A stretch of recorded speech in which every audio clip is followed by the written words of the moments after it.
Salve saudara-saudari yang terkasih, kita bertemu dalam renungan harian Katolik hari Jumat pada pekan Prapaskah yang kedua.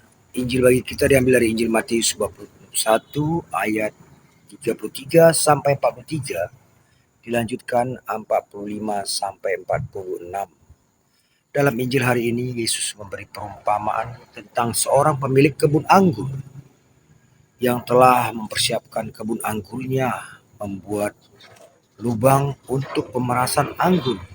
Semua telah ia siapkan dengan baik dan menyewakan kebun anggur itu kepada penggarap-penggarap. Lalu ia pergi ke negeri lain. Saat pemilik kebun anggur itu merasa bahwa waktunya panen sudah tiba, ia pun mengutus hamba-hambanya untuk mengambil bagiannya. Tapi para penggarap-penggarap itu malah membunuh hamba-hamba dari tuan pemilik kebun anggur itu.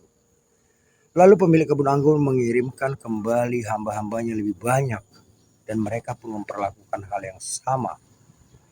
Selanjutnya pemilik kebun anggur berpikir, jika aku mengirimkan anakku, maka mereka pasti akan segan.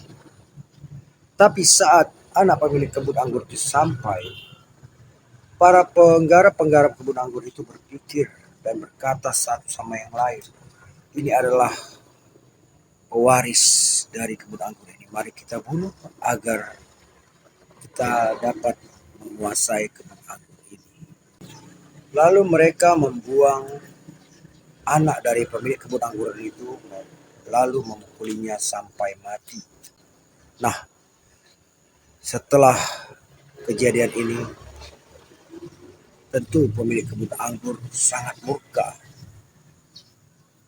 dan ia pun tentu akan menarik kebun anggur dari mereka dan menghukum semua mereka penggarap-penggarap itu untuk menyerahkan kebun anggur itu kepada penggarap-penggarap lain. Saudara-saudara yang terkasih, perumpamaan ini begitu jelas. Yesus ingin menggambarkan semua ini kepada kita. Bagaimana kita sebagai penggarap-penggarap akan kehilangan kesempatan kita bila kita tidak tahu berterima kasih, tidak tahu mengembalikan apa yang menjadi hak Allah. Kita menganggap semua rezeki yang telah diberi kepada kita, kesempatan yang diberi kepada kita, kita anggap semua menjadi milik kita. Ini adalah gambaran bagaimana kita dituntut untuk peduli kepada sesama. Sebab di dalam diri sesama kita yang membutuhkan pertolongan, di situ hadir Allah, pemilik segala berkat yang telah diberikan kepada kita. Bila berkat yang kita terima itu semuanya ingin kita kuasai dengan serakah, sampai-sampai hak para orang-orang miskin dan orang susah yang telah dititipkan melalui berkat kita lupa dan tidak ingin memberikannya, membagikannya kepada saudara-saudara kita. Niscaya Allah pun akan marah, Allah pun akan murka. Bisa jadi dalam sekejap mata, seperti membalikan telapak tangan, Allah akan mengambil segala berkat itu dari kita. Kita merasa bahwa berkat itu seutuhnya milik kita.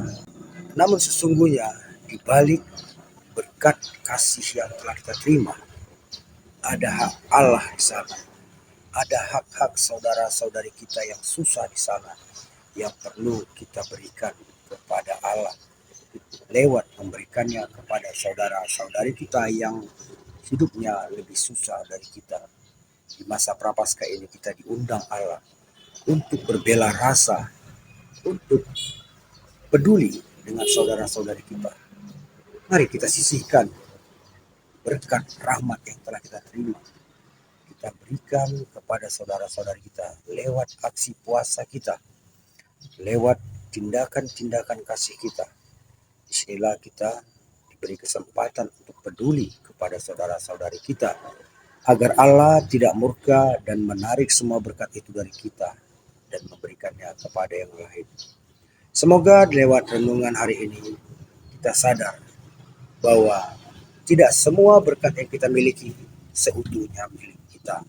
Di sana ada milik Allah yang perlu kita bagikan kepada saudara-saudari kita. Amin. Selamat Prapaskah, Tuhan memberkati.